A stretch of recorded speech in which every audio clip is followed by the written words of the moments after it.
Respect பண்ணுவேங்க்கா. பண்ணியிருக்கணும் ஃபஸ்ட்டே, ஏன் பண்ணலை? ஃபஸ்ட்டு ஹாய் கிங்கு ப்ரோ சொல்லியிருக்கணும், வெல்கம் பண்ணியிருக்கணும், அதுக்கப்புறம் நீங்கள் கேட்டிருக்கணும். அது இல்லாமல் ஃபஸ்ட்டே பாய் சொல்லிவிட்டு அவர் ஒரு கமெண்ட்டு தான் போட்டிருக்காரு பாய் சொல்லிட்டு. நீங்கள் என்ன 50 கமெண்ட்டுன்னு சொல்லியிருக்கீங்க? வாய் இருக்குன்னு எதுனாலும் பேசிடக்கூடாது.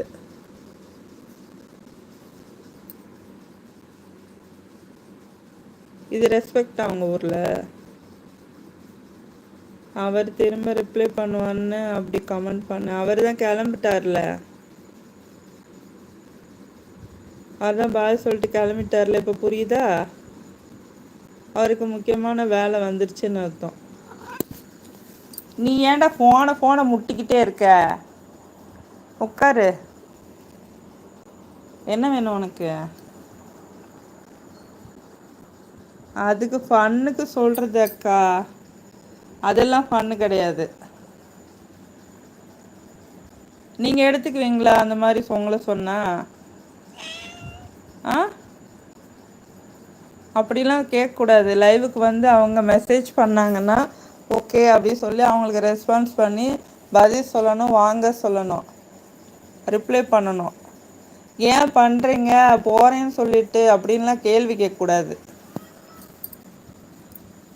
அவர் இருந்தால் கூட சிரிச்சிருப்பார் அக்கா. அவர் சிரிச்சாரோ இல்லையோ, நான்லாம் சிரிக்க மாட்டேன் இந்த மாதிரி கேள்விக்கெல்லாம்.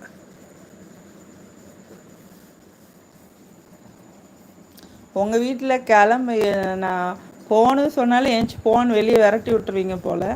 இப்போ கிளம்புறேன்னு சொன்னாலும் இருங்கன்னு சொல்ல மாட்டிங்களா? இருமன்னு சொல்ல மாட்டீங்க போல். நான் அப்படிலாம் பேச மாட்டேன்க்கா. அப்படிலாம் பேசக்கூடாது.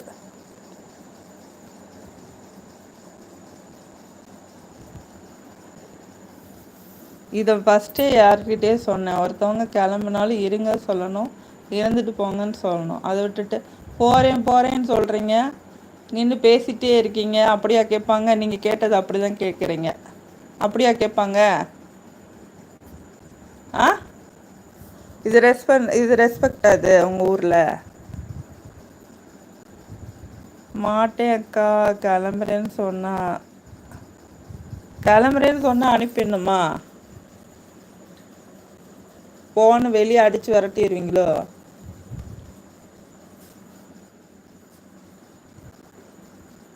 அவங்க ஒர்க்கு ஸ்டாப் ஆகக்கூடாதுல்ல. ஆமாம், அப்படிலாம் ஒன்றும் அர்த்தம் கிடையாது. இருந்தால் எங்கே அவங்களுக்கு சாப்பாடு பொங்கி கொடுக்கணுமே, எப்படா விரட்டுறது. சீக்கிரம் போகட்டும்னு. ஒர்க்கு இருக்கிறவங்க உங்கள் வீட்டுக்கு எப்படி வருவாங்க?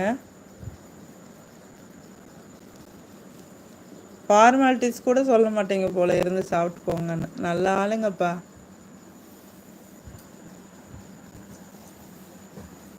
சிரிச்சுக்கோங்க.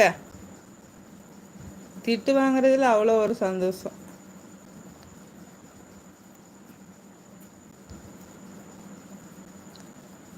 சரி, நானும் கிளம்புறேன். பாய்.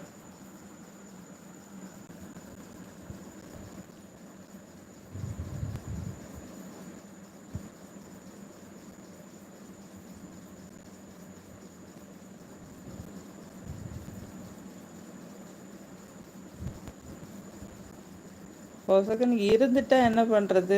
சமைச்சு கொடுக்கணும், அதுதான் சொல்கிறேன். அந்த மாதிரி இருந்துட்டா என்ன பண்ணுறது? சாப்பாடு கொடுக்கணுமே, தண்ணி கொடுக்கணுமேன்னு விரட்டி அடிக்கிறது. அப்படி ஆளுங்க ஆனால் உங்கள் வீட்டுக்கு வரவே கூடாது. இப்படி ஆளுங்க வீட்டுக்கெல்லாம் ஓடிரு. அவன் வர்றானா? ஓடு. வெள்ளை பூனை வர்றது போல். நான் அக்கா சொன்ன ஞாபகத்தில் இருங்கன்னு சொல்ல போய் அவங்களும் இருந்துட்டா. எப்போவுமே நான் சொன்னேன்ல, தமிழ் கலாச்சாரமே அப்படிதான். வாங்கன்னா கிளம்புறேன்னு சொன்னால் இருங்க சாப்பிட்டு போங்கன்னு சொல்லணும்.